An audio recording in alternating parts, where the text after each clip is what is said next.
भारत के सभी राज्यों की खबर SNS न्यूज चैनल पर, खबर जो आपको रखे सबसे आगे। नमस्कार, मैं विशाल पटेल, SNS टीवी में एक बार फिर से आपका स्वागत है।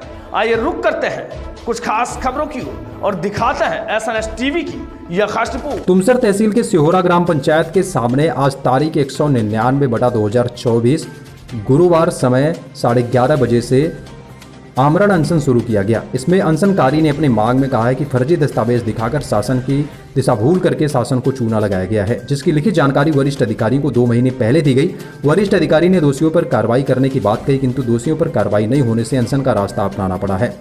इस अनशन में 25% राशि ग्राम पंचायत में स्वनिधि से भरी जाए। जांच अहवाल के अनुसार बचा हुआ मटेरियल लेबर राशि तुरंत दी जाए। इसमें शामिल दोषियों पर जल्द से जल्द कार्रवाई की जाए।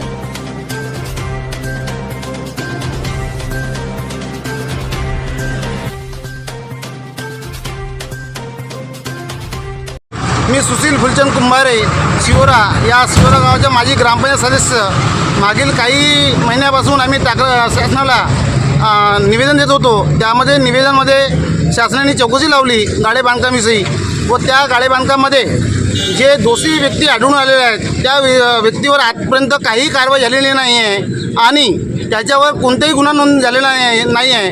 म्हणून आम्ही आज 19/9/2024 पासून आमरण उपोषणाला बसलेलो आहोत। यावेळेस माझ्या सोबतीला भाऊरावजी राऊत माजी ग्रामपंचायत सदस्य, मुकेशजी शुक्ला यांच्या पण आम्हाला समर्थन लाभलेलं आहे आणि पॅरालालजी पारधी यांचे पण समर्थन लागलेलं आहे। आमच्या मागणी आहे की जे शासनाने जी 25% स्वनिधी भरायची होती ती आजपर्यंत ग्रामपंचायतीने भरलेली नाही आहे व सचिवनी शासनाला सांगितलं की आम्ही खोटे पत्र देऊन की आम्ही 25% भरलेलं आहे। हा शासनाची दिशाभूल झालेली आहे आणि ज्या व्यक्तीने शासनाची दिशाभूल केलेली आहे त्याच्यावर कारवाई करत नाही आहेत आणि दोषी व्यक्तीवर गुन्हा नोंद नाही करत आहेत।